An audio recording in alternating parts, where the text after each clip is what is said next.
Hello, friends, and welcome to the Interworld podcast, where we explore the intersection of personal and collective transformation. My name is Yasha S. Wagner, and I'm a PhD researcher in the field of psychology, well-being, and spirituality, as well as a founder of the Interworld Institute for Inner World Peace. You can learn more about our nonprofit initiatives by going to interworld.org. Today I have the extra special occasion of interviewing a friend, a collaborator, and in my opinion, a legend, Sri Kala. So Sri Kala is from Brooklyn, New York, Bed-Stuy, Brooklyn originally. And after that actually became a full-time monk in a temple, in a Hare Krishna temple. And then from monkhood, came back into the world and deeply reconnected and into a deeper form of his own creative expression from there. And now shares that creative expression through events, through music, through the Unravel sessions project that we'll be talking about. And Sri Kala is also a renowned musician. So Sri Kala has worked with many amazing artists, like our mutual contact, Trevor Hall. Sri Kala does production work for people on their music and helps them empower their own creative expression.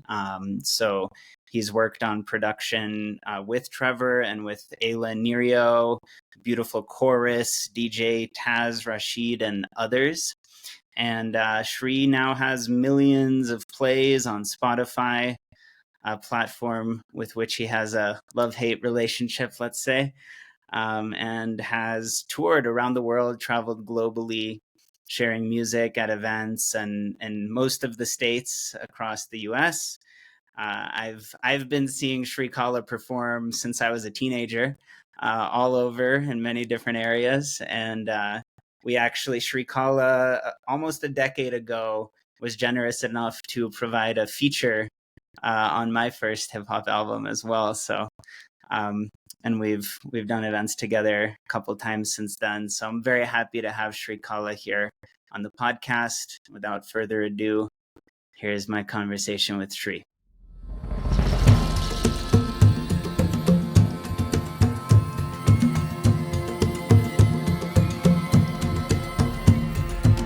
Hey, bro, welcome.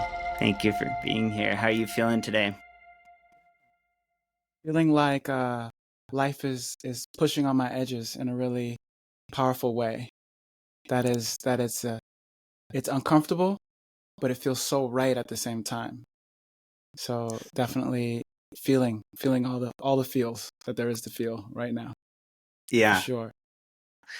Yeah, I want to mention, I feel inspired in the moment to just mention that, I'm sure you already know this about yourself, but as I get to know you better, hanging out here and there, I notice just how poetic your expression is all the time, even when you're not, facilitating or rhyming or anything. It's just this fragrant, and there's also this very, very soft and collected sort of presence and quality, the way you express yourself. So I just wanted to mention that. I know it stands out to people, like this particular presence you have. So thank you for carrying that. Yeah. Thank you so much. Thank you so much. I'm learning how to get messier. I'm learning how to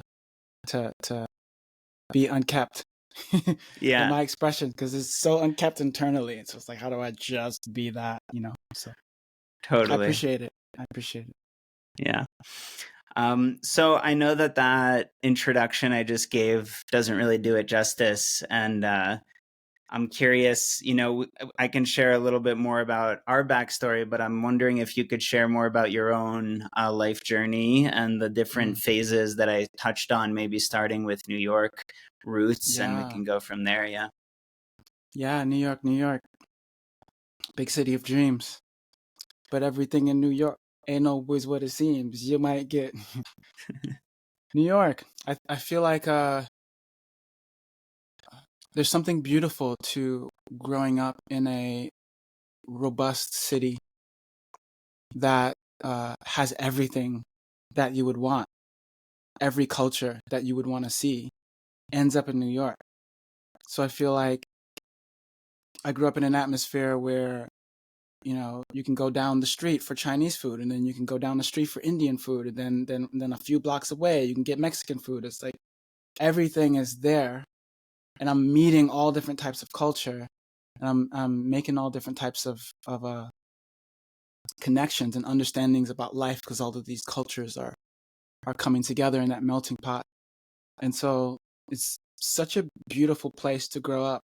And also, it had the effect of really burning me out really fast in a way that, let's say, awakened me to, okay, what more? What more is there here? Because if this is it, then I'm in trouble. You know, pushed me into that place of kind of inquiring, like, what is all this about? You know, what is life? What is death? Why do I always feel so uncomfortable in relationship with other people? Like, what is that? Am I just meant to just suffer through life, or is there more for me to understand? Is there more for me to learn? And I think that that journey through New York City life, that journey into skateboarding, because I became a sponsored skateboarder, you know, when I was like 17, and that was a journey of, you know, skipping school and journeying into the deep inner cities, Lower East Side, all over Manhattan, all over downtown Brooklyn, skating, grinding on property, kick flipping, heel flipping off of stuff. And the beauty of skateboarding and the beauty and the groundedness of putting your feet on that wood and those wheels.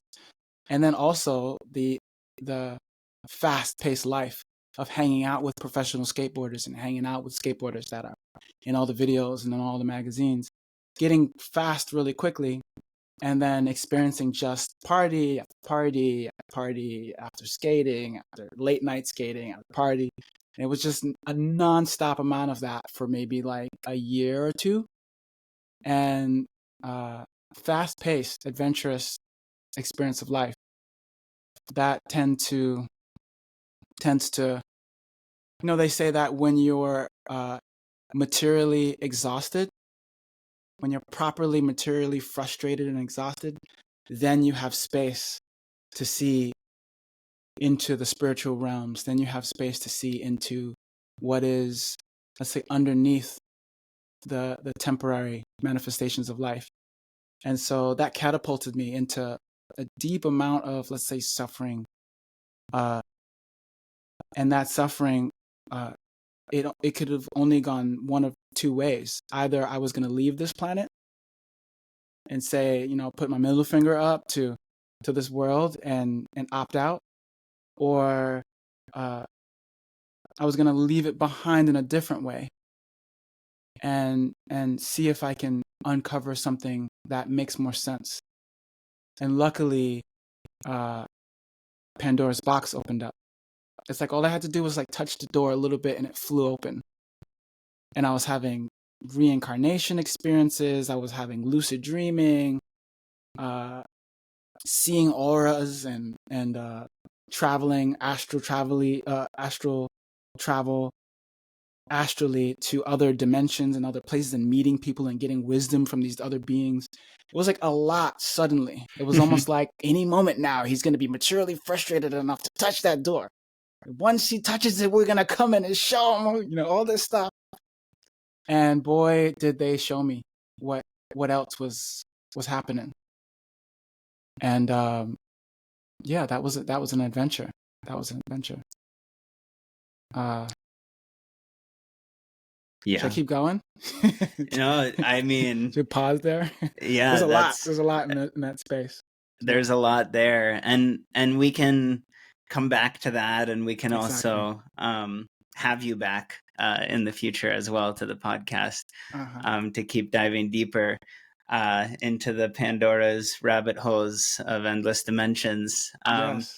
But I know that that journey that you just described ultimately brought you to the doorstep of becoming a monk and living in a temple. And I wonder if you could really share with us what that was all about, what that experience was like, and some of the essential insights that you've carried from that, how it's impacted you.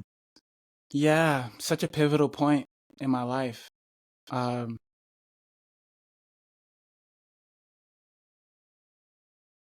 I had a whole list of places.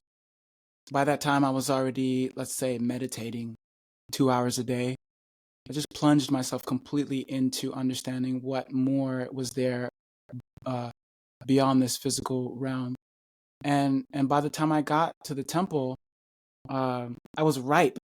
And I remember there was this devotee at the Sunday feast. Every Sunday, the Hare Krishnas, they have, usually at every temple around the world, they have these Sunday feasts, and you go and you just stuff yourself. You listen to mantra, you chant, you dance, you listen to a lecture. And I went to one of these, and there was this devotee, this Hare Krishna devotee that came up to me, and he was like, "Did you see Krishna's toenail tonight?" I was like, "What are you talking about? Have you seen Krishna's toenail?" And then he was like, I was like, what do you mean Krishna's toenail? He was like, the moon, the crescent moon. And I was like, wow, I didn't see it. He was like, let's go check it out. So he takes me out just to look at the moon for a moment while there's this big festival going on. We look at the moon, and I just felt from this being this deep love and this deep like absorption in God at the same time. It was like he's being very personal with me and then very connected to something transcendental at the same time. And I was like, what is that? And I ate the food, and then, there's this thing about Hare Krishna food, it's they actually call it prasadam. And with prasadam, it's like food blessed on the altar. They do it all nice. They don't taste any of the food while they cook it. It's very, very specifically prepared. And then they offer it to the deities, and it becomes prasadam, which is like embodied love in food. And I ate it, and I got high.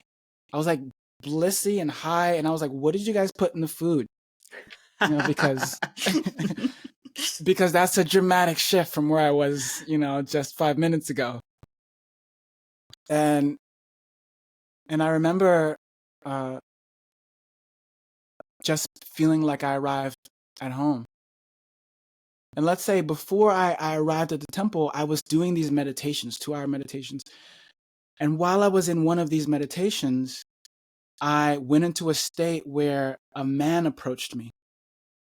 Like my lucid vision just opened up, and a man approached me.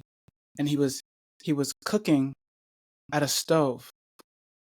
And his back was to me at first, actually. And he had a string around his shoulder. And I was like, who's this old man at this old stove with this string around his back? And he turned around and looked at me. And then I popped out of the dream. And it wasn't until I got to the temple that day, and he was sitting on the altar in his Murti form. He'd already passed away, but they have like a deity or statue of him. And I saw him, and I was like, you're the man that's been showing up in my meditations. And ever since then, I just dropped into the experience, and it was like the meditations that I would do for 2 hours to get any inkling in my heart would happen within 10 minutes of just chanting this mantra. And in that way, I knew that was the place. This was the place where I needed to be right now. Not only that, but I was looking for a spiritual practice that had to do with music and sound. I knew for certain that whatever I found had to do with music and sound. And, the Hare Krishna community, it's like I was waking up every morning at 4:30, 4 o'clock in the morning, get to the temple immediately, and there would be this big dance party. They'd have the drums, the mridanga, the kartals, the cymbals, chanting, singing, dancing. And if you're not dancing, they will take you and throw you in the middle of the circle to make sure that you like get your dancing in. And wow, it was such an awakening to what I could do to my state.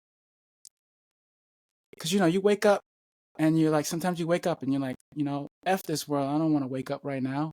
And so often, especially waking up at that hour, I was like, why did I say yes to this? I'm waking up at 4 a.m. every morning and I'm upset about it.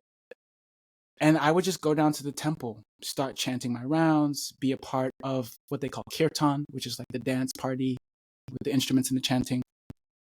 And then within like 2 hours, I would be in the most blissful, awakened, embodied state. And I would get to track that, like, okay, I started here and I ended up there.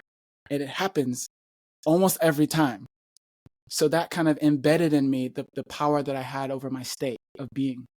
Like, oh, I have power over my state of being. I can decide, and I can have a creative process, which came much later. This idea of creative process. I can have a creative process by which to alchemize what I'm feeling into a state that is much more, let's say, aligned, embodied, present, at ease. And so that's kind of like the deep anchor and nourishment that I got from it. And the last I'll say about this, and of course you can keep asking me more, but the piece that was so juicy is the relationship. I really appreciated this understanding of oneness and difference, which is so many traditions they're lean really heavily into the oneness, and the difference means nothing.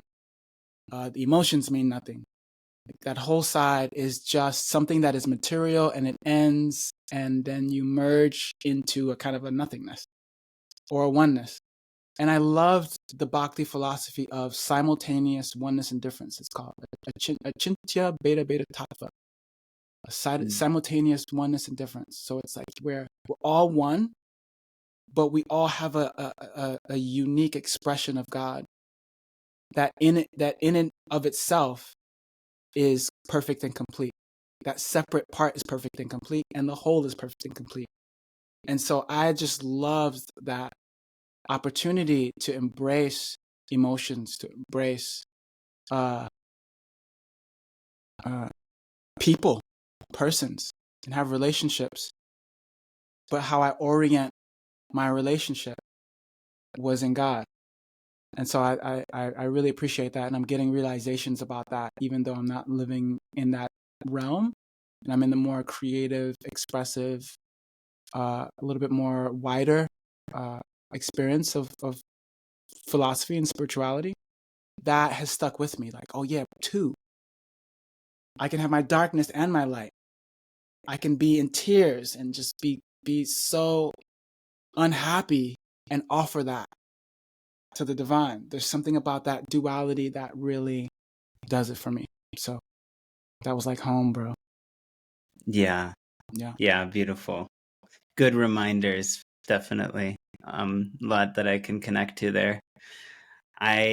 So you mention later this creative process coming to the forefront, not just the importance of sound, but the power of the creation, the creative component.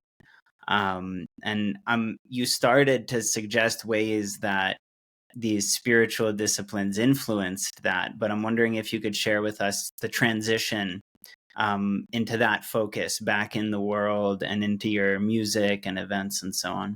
Yeah. And actually, I think this will be a great place in a moment when you share about that for us to have some fun with actually creating some sound and some music too. So fun. Yeah. Okay. Let's see. How do we want to have fun with that?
So this, when I'm creating here, it's like allowing myself to feel the truth of what's going on in my body, in my heart, and risking letting that be heard, letting that be felt, letting that be seen. And that's kind of the transition from the temple into the world.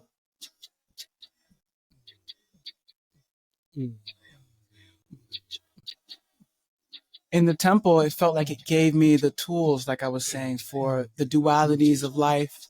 It gave me the understanding of bhakti and devotion and how to pour my heart into something and how to orient myself back to God, orient myself back to the divine. Not only that, but it taught me the importance of sound vibration and how sound vibration can heal my body, my mind, my emotions, and also can heal the atmosphere around me. And that journey from the temple into life felt like a journey into really understanding who I am, what my ancestry is, what my connection to Africa is, and really letting myself find all the pockets of sorrow in my body. You know, there's like deep, deep layers of sorrow in my body, just existing, and mapping that to the truth that that sorrow comes from my ancestors. It comes from the cries that they had that they might not have been able to express. And not only they were not taken from Africa, brought to Barbados.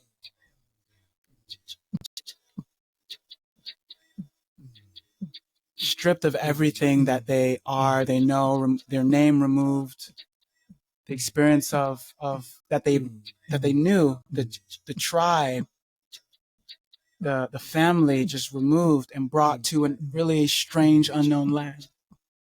And then in Barbados, pretty much beat into submission. Those first maybe like 100 years was reprogramming. And what happens now in present day is that my family, many families are learning how to go back to that in our bodies and really revisit it, to heal it. And one of the ways that I found to heal that, to return to that, is to give my grief a sound, give my sorrow a voice, give my darkness a place through my creative expression, and make that an everyday reality.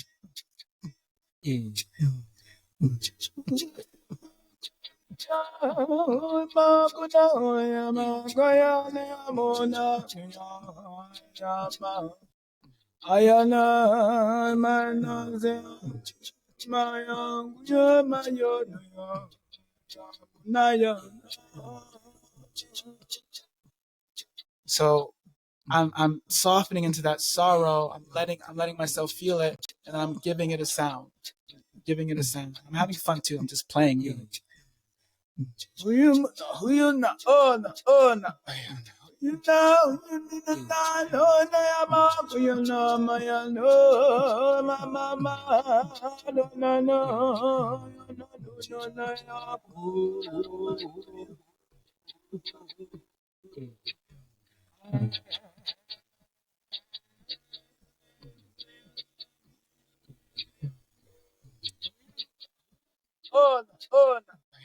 And I got this looper so I can hear that cry back to myself.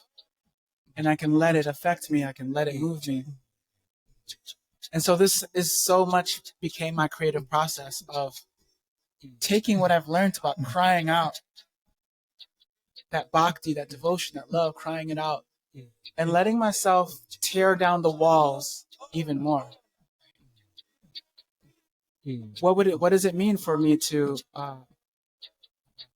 release my ideas of what spirituality is, release my ideas of what even singing means, and let my body express through my voice? It might not be pleasant. It might be like,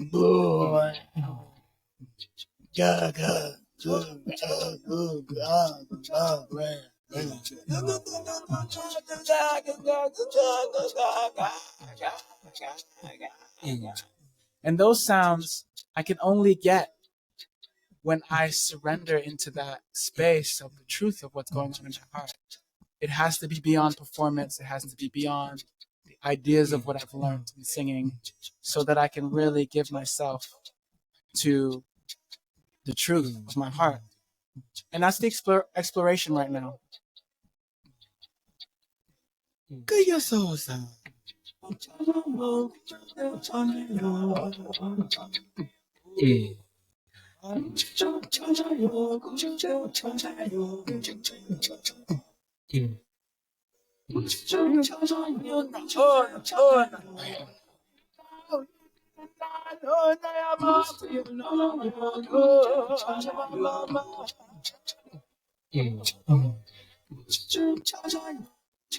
And it's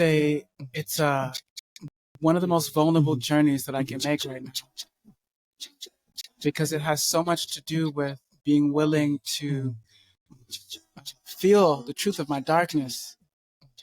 Because so much of spirituality has been hide your darkness, put on the mask of spirituality, of all is well, go beyond, and present your beyondness. And it's so raw and it's so intimate to express the pain in my heart through a sound vibration, express the pain in my heart through my creative expression. And so that's the journey right now, is to make room for that, make space for that, and to help everyone else to make space for that and create events where we can refine what it means to go into our shadows, reprogram it, re-understand, re-pattern it, because they're just colors for the canvas. So that's the journey right now, what it means for Unravel, what it means for the work that I'm doing in my next album that's about to come out. There's a lot of really juicy pieces to that.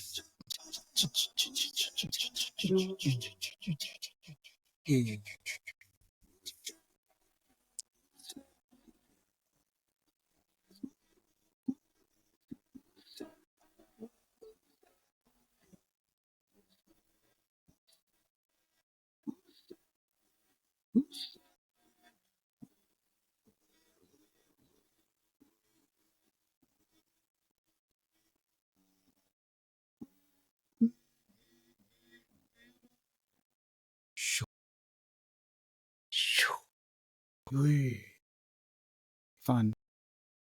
Wow. Well, thank you, brother. I think at this point, people might actually be grasping what I meant and why I said it's an extra special occasion to be interviewing Shrikala on the podcast today. What you carry is very special and, you know, sacred, and not only sacred, but so real and raw and alive and relevant also for the realities of what we're needing and what we're dealing with and our collective and our world today. And that's the whole theme of the podcast, as I said at the beginning, right? Where's that intersection of the personal and collective change that's happening. So huge. Yeah.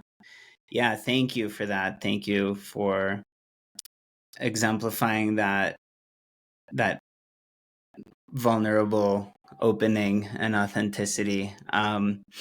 Really beautiful. And it's also, you know, even echoes, I feel like, how we started the conversation. I said that I'm reminded of how poetic and like soft and particular your presence and your expression is, and you responded that you're working on letting yourself be messy and letting the messiness that's in there out.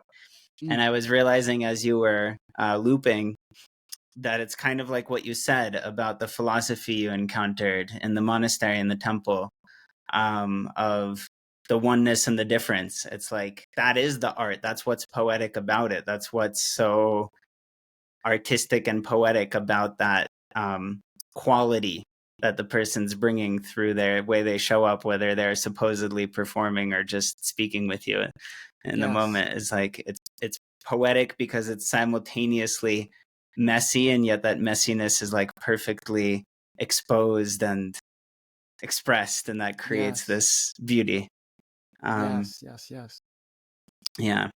There was a moment where I was I made one of those loops, and I was like, oh my, that's not right, I should start it over. And then I had to soften into it. I was like, okay, I'm just gonna let that be a little off, and let that be the creation right now. So there's a whole science in welcoming your mess and being okay with that, how that becomes art, how that becomes something really special. Yeah, and there's actually several avenues there that I really want to explore deeper, including the science itself that you're describing, because from what I can see, you're kind of taking the deep ancient background influences that you've received and that you study, and you're also innovating through your own direct experience. What does this science of creative process look like, and how can I help share and facilitate that to support others in that same process, however it looks for them, which may look unique for each of us. So I want to ask you a lot more about all of that. But first, I feel like there's a parallel here, and I know it's jumping around a little bit, but I feel like there's a parallel in what we're talking about in the creative process with one of my passions, which is hip hop, and with just like the whole origin and role of and potential of hip hop culture.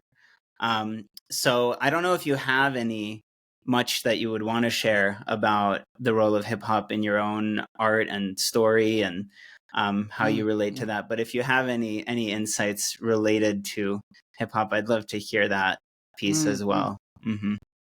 Yeah. I grew up in Brooklyn, Bed-Stuy. And so, and I'm a person of color, melanated being. So there's just a natural experience of the hip hop realm and the hip hop world. I grew up in it. One of my first cassette tapes was Onyx. Onyx, very, very vulgar hip hop crew that I had to sneak out to get that cassette tape, so my mom didn't know. And she found out, of course, and was just like, "What are you doing with this tape?" And then growing up listening to Biggie Smalls, and my grandmother lived right around the corner from where Biggie Smalls lived and grew up. So I've never saw Biggie Smalls in person, but I saw Little C's, I saw Little Kim, I saw Junior Mafia, all hanging out regularly. And so Junior Mafia is Biggie's crew. And by the time that I was hanging out and visiting my grandmother, he was already blowing up and he was already traveling around. And so there's just a natural experience, a natural home when it comes to hip hop.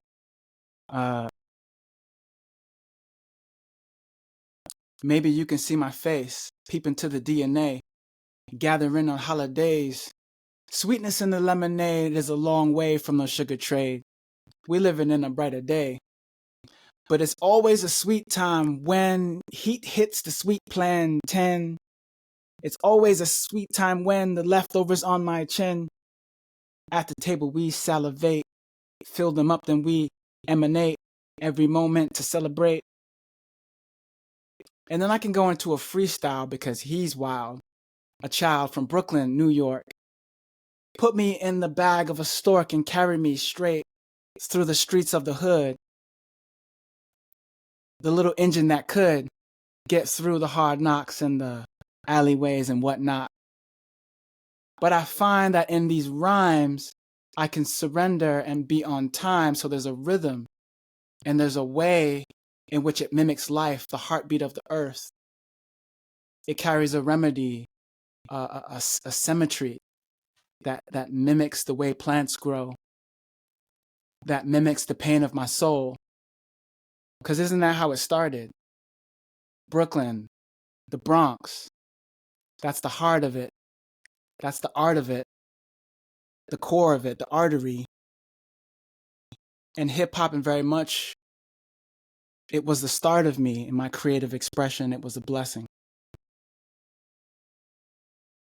And so it's funny though, because I'm in a state now where I'm very hungry to go beyond words.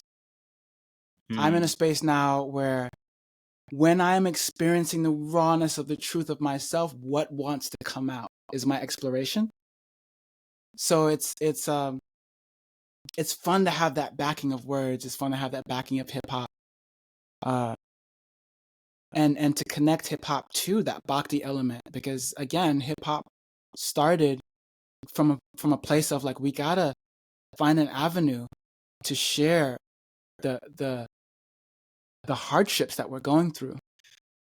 Right? That's so fun. I haven't even really fully deeply thought about this, that how similar this is to bhakti, how similar this is to what we're talking about, going into your shadow and finding a way to express it. They did the same thing. That's how the genre of hip hop was started. We are going through it here in the Bronx. We need to get together and express this somehow. And it became hip hop music. And so it's almost like I feel like I'm carrying forth that lineage. And through my explorations of through those explorations, I'm getting to kind of evolve it in my own way.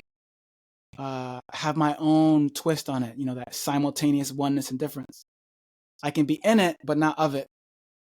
I can be with the hip hop, I can be with the different genres, but I'm also looking for the truth of my formation, the truth of my ancestry, the truth of, and so there's that journey of hip hop when it comes to the hardship transformation. There's that journey of hip hop when it comes from the African experience of rhythm and beat. And I honor it so much. And I also feel, honestly, the truth of it is that hip hop is a very particular genre, and only a very select crew of people, I would say, can really like break out from the hip hop perspective. And I think anybody can do whatever they want if you put your mind to it. But there's something about hip hop being so much words.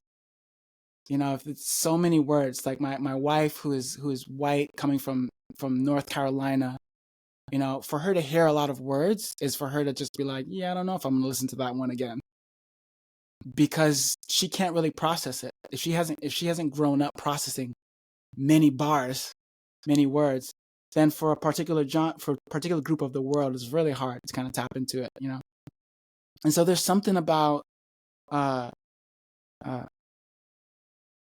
knowing the tool that you have, knowing the people that you want to reach, knowing the connections that you want to make, being able to be versatile and know what hip hop is, but being able to put it down and be yourself. And so that's the kind of place that I'm dancing with and I'm playing with. The understanding of the beauty of words, the beauty of lyrics, and then also if I want to communicate with you and I want to share my heart with you, I can also do that by going, oh yeah, go, oh yeah, mama, oh. And you might have a deeper sense of what I'm going through with that sound than me using a bunch of detailed words. Yeah. So that's what comes up for me when I think about the journey of hip hop, Yeah, I love it. Thank you.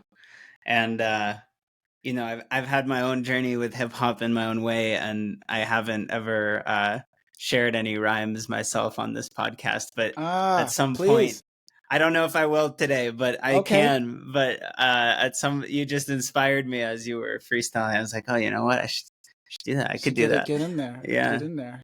Well, you could always delete it if you don't want it to be in there after. No, I mean, now that I said this, I guess I'll just do it real quick. Bring it on. Yeah. Bring it on.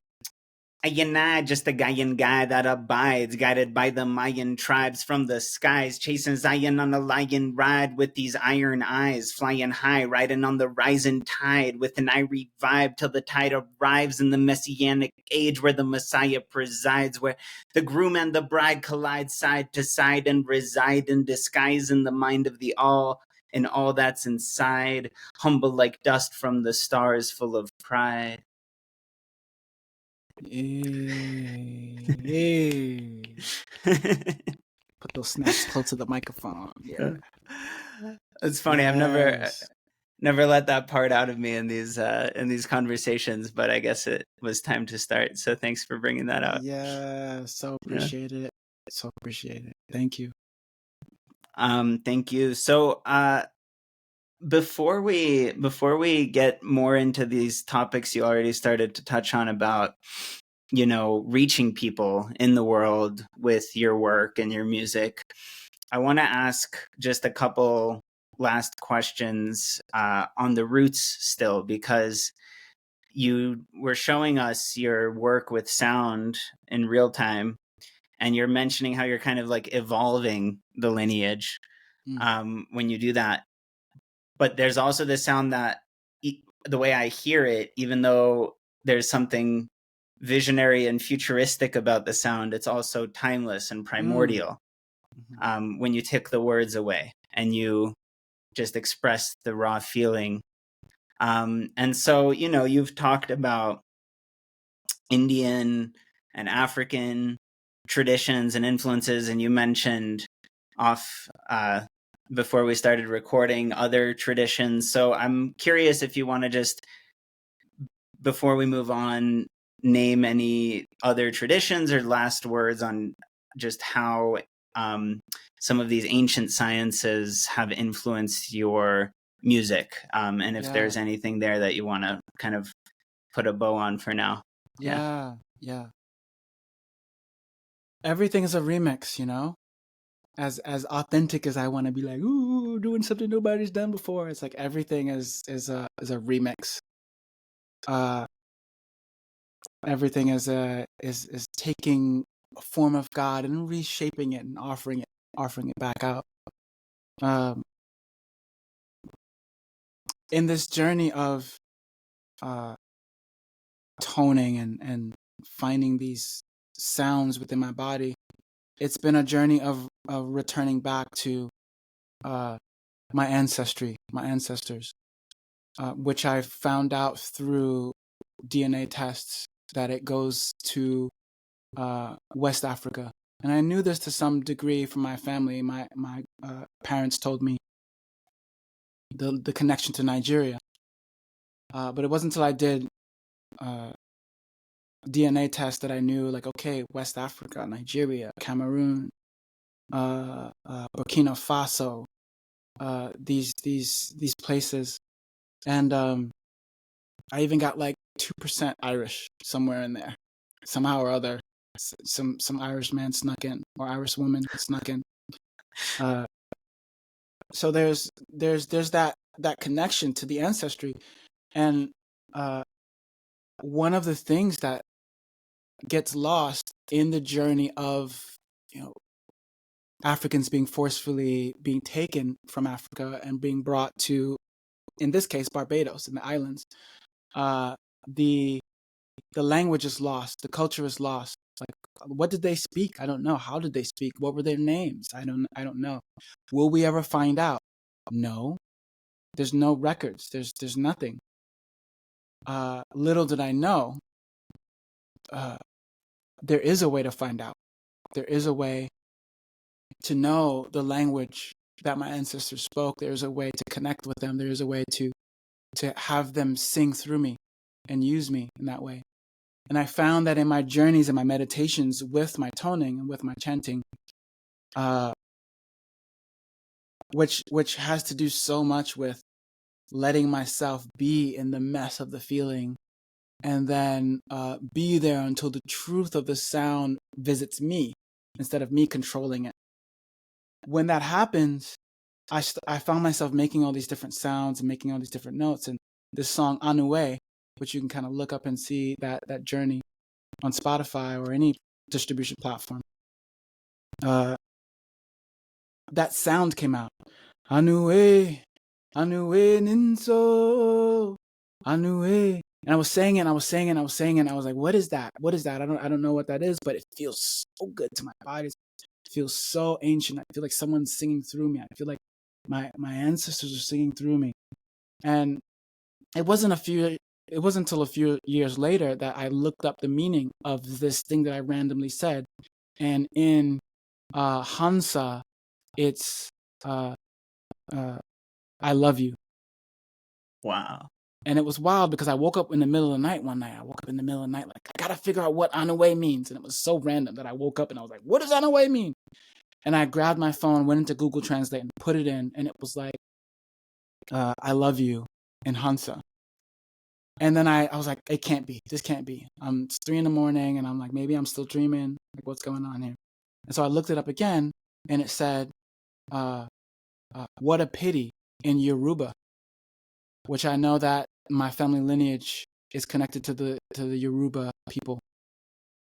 Wow. And so what a cool reality that it gave me 2 different translations.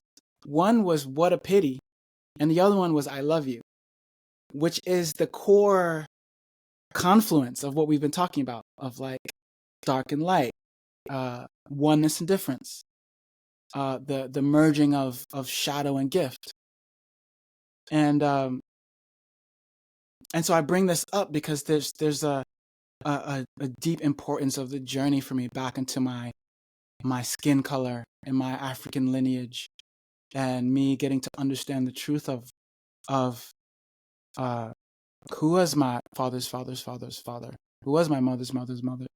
Like really looking at that, because so much of my shame in my life is connected to me not wanting to look at that, wanting for me to dislike and see so much lack within my skin color.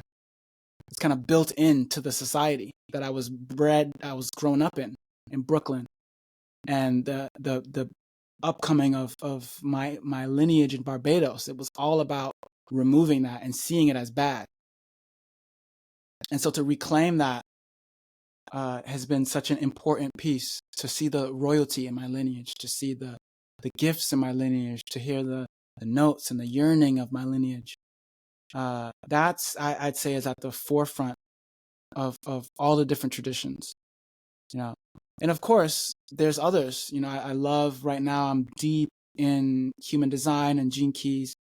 Big fan of that lineage. I study it. I use it for my creative coaching sessions. I use it for my day-to-day experience of looking at the transits and the planets and what's going on in the sky. And that's the I Ching. That's the I Ching, of which I also practice Qigong and Tai Chi. So there's that connection to that realm and that lineage, and understanding the meridians and understanding the seasons and things like that, which was so fun learning at your event and seeing how you brought that into your event. And so I'm a person that loves to just absorb knowledge. I'm definitely in a really interesting place right now where I'm not seeking anymore. I feel like I was seeking really heavily at some point, and now the seeking has stopped. And now it's just it's about the confidence and the bravery to just go deeper into what I've learned. So that's kind of a gist of this journey. It's, going back to my African lineage, still using what I've learned in Qigong and I Ching and Tai Chi, and initiate into Reiki and all these different things. And so much of what it is now is to still honor those things, but also put them down in a way to see who am I within all of that, which is what all of those things pointed to. Like if it was any good, it all pointed to what is the truth of you, Srikala? What is the truth of you, Karel? What is the truth? And so I really, really love that invitation. I'll say last that it felt like Bhakti really held me and really was like the hospital or like the nurse for me to return back to these sounds that I'm making now, for me to return back to my ancestry and my lineage, especially because Yoruba and some of these traditions, they're so deeply connected. The philosophies are so deeply connected to Bhakti. In Yoruba, there's reincarnation. In Yoruba, there's many gods that come from one God. It has that connection. So there's ritual, there's altars, so many different parallels that when I started to learn about my ancestral tradition, I was like, wow, it's almost identical to Bhakti. No wonder why I took to Bhakti so much. No wonder why I took to the Indian philosophy so much. And so there's something really juicy there. Yeah.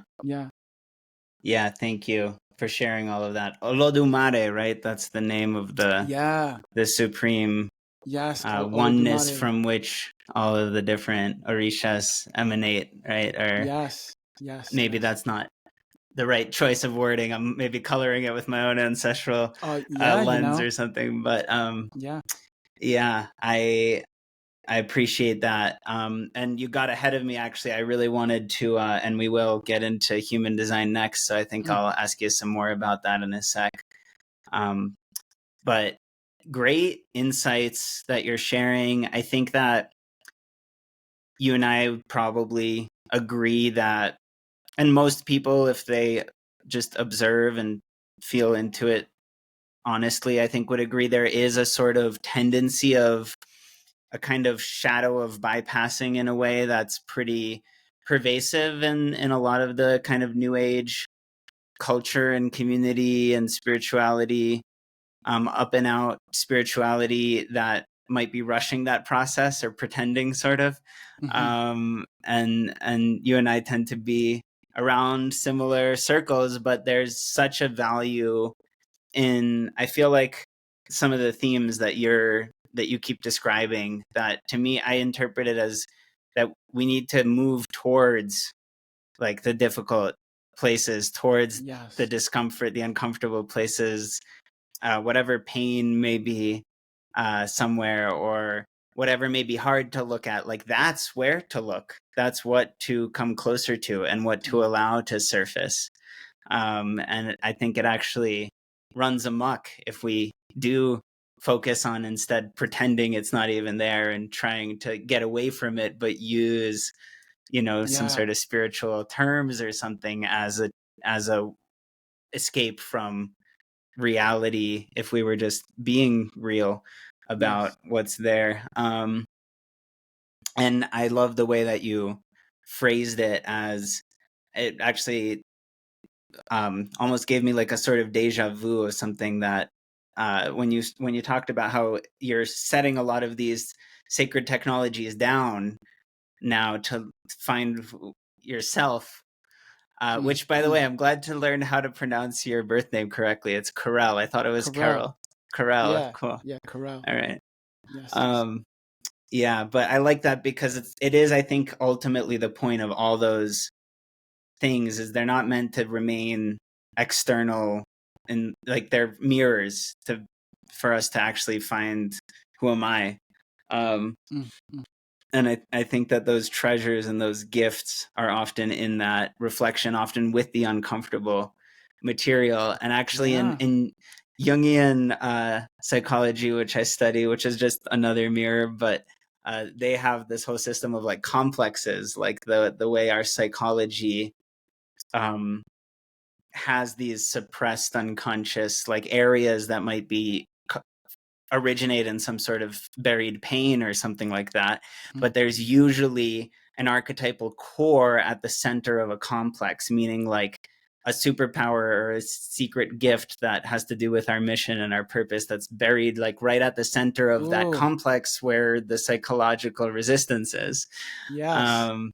And one of my favorite Jungian sort of theories or propositions is that the ego itself is a complex. It's nothing but one of those psychological, like the meta complex of all the complexes, but that this true self is the archetypal core of that complex when you get, when you dig into it. So interesting. So good. Interesting stuff. So good. And a lot of, go ahead. Just comment. Yeah. Just the reality that it's, we're being hit by these different philosophies and understandings and seeing how the parallels are there. It's so fun. Yeah. I know that epigenetics is also a topic that relates to some of what you're sharing. I don't know if you've looked into it much. I'm not an expert by any means, but it's come up on this podcast. And my understanding is that it just has to do with the component of our genetic code that it is kind of up to us to edit on some level, because it's physically influenced generation to generation, not just in terms of like just hereditary DNA per se, but it's the actual eggs and the cells and the grandmother, the mother's mother, right, are become the body that you're living, and your body is born with the eggs that your not just daughter but granddaughter will actually ultimately become from those cells. So I'm not an expert on the topic, but it's very interesting to me. And you're welcome to speak to that, but I thought it would be a good segue into human design, because that's a whole nother cosmic version of there's a genetic piece there, or metaphor or study. I don't know the details, but maybe you can enlighten us and teach us about human design and gene keys. Ooh, I love the connection between human design, gene keys, and what you just shared. For example, today we are in gene key 15, hexagram 15, which has to do with dullness in the shadow, magnetism in the gift, and fluorescence in the mystic potency, or the city. And this languaging is gene key language. And what I think is so cool, and it's connected to what you said of how the shadow, or that core discomfort, is holding the treasure, or your greatest superpower. We can see the connection of these shadows and how they become gifts. Dullness, which we're in right now, we're in the energy of this shadow. Dullness becomes magnetism, because when we're in dullness, and when we accept the dullness, and when we allow the dullness, we move into slowing down. Like we slow down, we become ordinary. We go into life as ordinary, and we really allow ourselves to be ordinary, versus, oh my God, I gotta do this. Oh my God, I gotta do that. Oh my God, I gotta be great. And I gotta force myself to do this because I gotta really show everybody. And allowing ourselves to pause that and just be dull, just be ordinary. It causes you to slow down into a type of magnetism that then attracts all the things that you're wanting to have. And so I love the perspective of gene keys and human design, because it speaks about all of these shadows as superpowers. And it really shows that a shadow is really the container by which the gift gets poured into. In other words, we can say that the a shadow exists in the gift. The gift is still the shadow. It's just a more blossomed form of the shadow. The shadow opens up and becomes the gift. And so this idea that we are getting rid of shadows, this idea that these hard emotions or these hard spaces are bad, is what we're reprogramming, what we're reclaiming, what we're bringing back into creative expression. Because at one point we were told that anger is wrong. That anger is wrong, it's bad. Don't let anybody see it. Don't ever express it. And so then we have people, and my experience of anger has been my mom and dad fighting, and the last time they were together was a very angry moment, and then they separated, and then they were never together ever again. And so in my own mind and body, anger is bad. I should never be angry. I should never express anger out loud. And then I go through a journey of life suppressing my anger, and then wondering why it's like exploding, or wondering why my body is deteriorating, or wondering why all these things are happening to me. And then learning that, oh, I'm angry. Like, oh, can I just acknowledge the fact that I'm angry? And the way that I acknowledge it, and this has to do with Unravel, this has to do with human design, is to really let myself have a safe space to express it. Like, what is that angry sound? And letting myself have that for a little while without trying to fix it. And this is the beauty of reclaiming that, because anger is not bad. Grief is not bad. When we talk about going into these hard emotions, when we talk about going into these difficult places, the first thing that comes up is like, oh my God, I gotta go into those. Yeah, it feels so sucky. It feels like such a bad thing, but that's only because we were taught that it was bad. Therefore, to even think about going there is like, nah, I don't need to go there. I'm just gonna meditate and pretend like I'm a yogi sitting on the hill instead. And so there's a beautiful thing about human design, because human design is so blunt. Ra Uru Hu is the person that brought it through, channeled it, brought it into this world. And he's so blunt in the way he speaks. He's so direct. He gives no Fs, He does not care. And he's the kind of teacher that's like, I don't even want to be doing this. He's like, I don't want to do this. It's just rushing through my body. I have no choice. It's just pouring through me. And so this is my mission, but if I could do something else, I would, and I like that about him, that he's just like, yeah, I don't want to be talking to you about this, but it's pouring through me. So, hey, take it, and so, within the human design spectrum, like my sun sign is the gate of limitations, and it's in detriment. So in a way, I can get stuck in a limitation longer than I need to be. Like, I went into that limitation, I danced with it, and I forgot I was in it. Is what could happen to me. And then at the same time, I'm really good at seeing who's in a limitation for too long. Limitations are really hard to see. Once you get in it, and once you get into the spiral of doing it, it becomes a habit, and you can't even see that you're in it anymore. That's one of my strong suits, is I can see a limitation that's happening that a person can't see. And so there's something beautiful about being able to acknowledge my own limitation. Acknowledge your limitations. That's music. How can we make music without limitations? You need beats, you need structure, there's rhythm, there's melody, there's the combinations of melody. These are all different structures and limitations that create art, that create music. And so one can say that limitations are bad. I want to be free. I want to be free. No limitations. But within this understanding of honoring the shadow, honoring darkness, honoring these themes, limitation is massive. Limitation is fierce protection. Limitation is knowing my boundaries. And so there's something so juicy about that. And what I learned in human design was really getting to see my own authenticity, like what my authentic self is, my difference, the difference between me and you. Even though there's oneness, there's difference. I am a 2-4 in human design, which makes me a hermit opportunist, a hermit networker. And so before I knew that, it was like, Why am I so not into people? You know, I got to get better at being social. I got to get better at being this and better at being that. And then one of the biggest things that I got from human design is being like, you're a hermit. You're first and foremost, you like to be left alone, you know? Which is why I love music, because I get to go in the cave and make music, which is why I love the ashrams. I get to leave the world and go into the ashram, which is why I loved skateboarding. It was very rebellious, you know? And so there's something about that 2-4.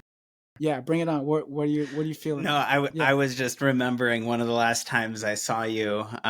Your wife came over, Shola and AJ's spot on the beach, and there was this whole. I was over there, and I was like, man, I hope I get to see Shri over here. And there was the whole vibe of like, well, he might be hermiting right now. I don't know if he wants to see people. I was like, let me text him. I'm trying to get him out. I want to see him. I love that. So, I love that. Yeah. I think that text worked.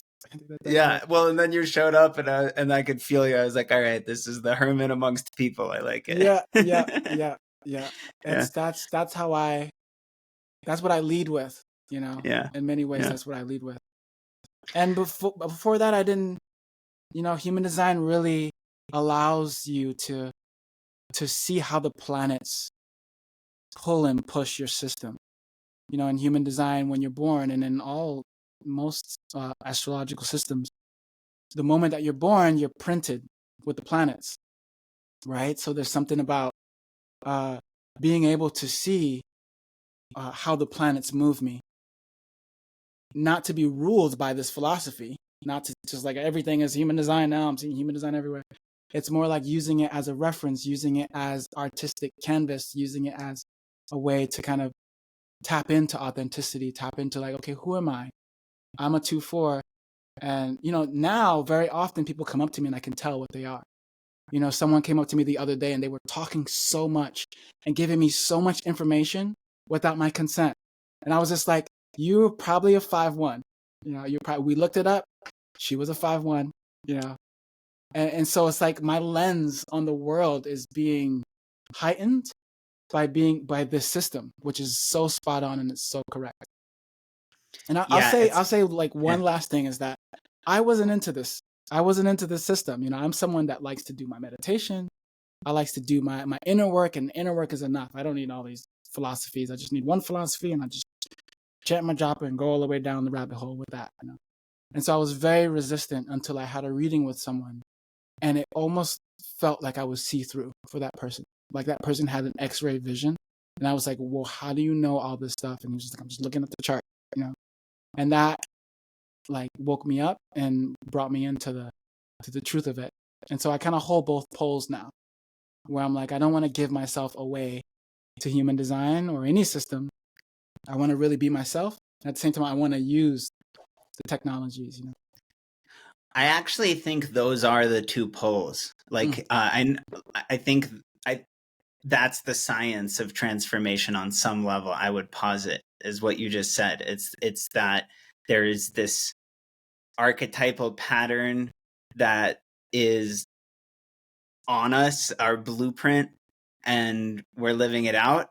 And there's the freedom from it that's a part of our own just lived process of just being like living it out, and yet on somehow also just being free of it. And yes. And yeah, I think those are the two.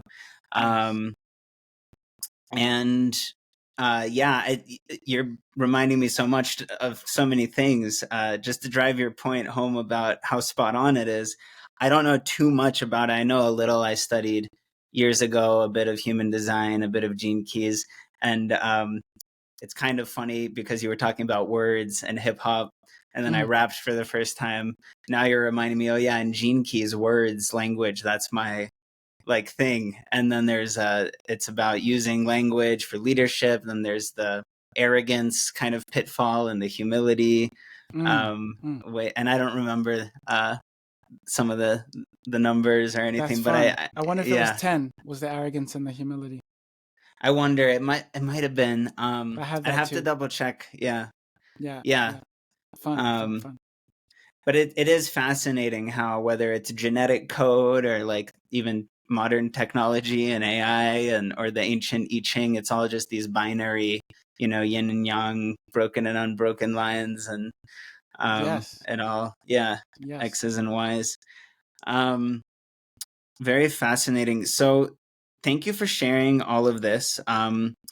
Honestly, I wish we had more time. I do have more questions, but we're nearing the end here, so maybe we'll have to bring you back sometime. But yeah, I guess I'll ask you one last question and start to wrap up if you have the time. Just to share about your work now and how people can connect. I know there's Unravel. You're also doing production work for musicians and facilitating events, and we've got a lot of collaborations we've already done and future possibilities and mutual contacts, probably people that'll be on this podcast as well. So there's lots of possibilities for bringing you back to Colorado as well and things like this. So let's see what happens. But maybe you could just share with us, about your work and ways people can connect, and your music, which is totally blown up on Spotify. I'm really happy to see. I know it's got many amazing songs on there. I think already here's the one that's always like, that's the one that's moving for sure, the top one, but I love playing that one too. So recommend it to people if you need a little anthem for Already Here. Play it. Little nervous system reset. Nervous system reset. Listen to Already Here.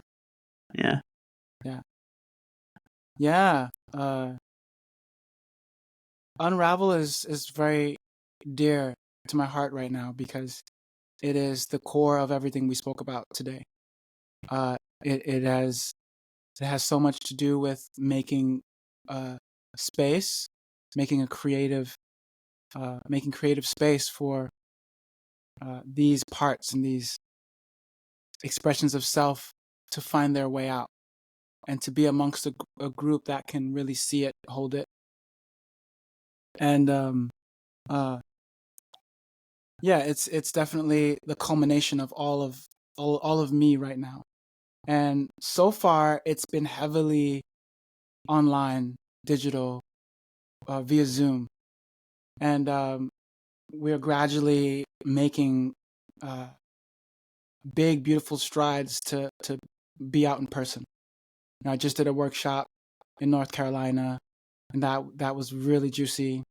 I did one with you, and so we're starting to have more and more of these in-person experiences. Actually, what's happening right after I finish this is that 5 of the people that are in Unravel that are based in LA are coming over because we're going to do an in-person Unravel. So we're starting to feel what it means like to have it be in person. But this is a space to visit the edges of your authentic creative expression and be celebrated for it. You're welcome to experience what it is. Unravelsessions.com is the avenue to find it. And other than that, we have music production. I'm really, really loving music production right now. My ears are the best that they've ever been, and I'm hungry to see how many songs I can produce this year. Because as you said, I make my own music, I tour with my own music, and I'm just as excited to be a prolific producer. And so there's that opportunity to really hunker down and ground in and do some more production work right now. And so calling you in if you want some production work, if you're feeling anything that I said and you're like, oh, I got some words for that, I got some sounds. I'm doing some production wherever you are in the world. Doesn't really fully matter. I can work with you. And so that's the excitement right now, music production. You can look at that on shrikala.com. And other than that, it's the next wave and phase of my music right now. The next album is about to drop within a few weeks. Very excited about that. I got like 4 albums just lined up, just hungry. And then like a bunch of other projects, they just want to be released and put out. So stay tuned for the sounds and stay tuned for the art and the healing and me going back out on tour and all that stuff. And so there's a lot of that brewing right now. Well, I'm very glad and honored that you could join the podcast, and also honored that we've started to weave Heartfire Festival to become one of your tour stops in general. I know that you've contributed a lot to the Heartfire events in the past and seem to have enjoyed them yourself. And a fun fact, you even contributed to the rebranding when you gave your input on the Interworld name that is the name of this podcast. I don't know if you remember that moment when we were renaming it. Yeah. Yes. Yeah. But, I think that it's crucial for the world, what you're doing. It's what the world needs right now. I might even ask your advice on, I feel like I'm also growing out of a rap phase with my music, and with our Sufi order, we're creating an album of Hebrew and Arabic prayers, kind of a kirtan inspired album for peace.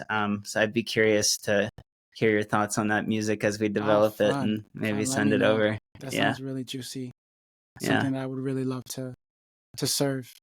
A combination of Arabic and Hebrew prayers. That sounds really, really nourishing for the planet right now. So, and kirtan's really like an inspiration in the style of that. Beautiful, awesome. It's bringing in a little Sanskrit.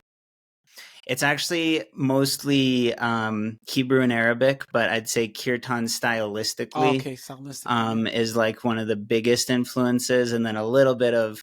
Actually, there might be like one electronically produced remix party version, so I'll have to talk to you about it. Yeah. Let me know. Cool. Yes. All right. Thank you, Srikala. Yeah, thank you so much. What a blessing. Yeah. Peace.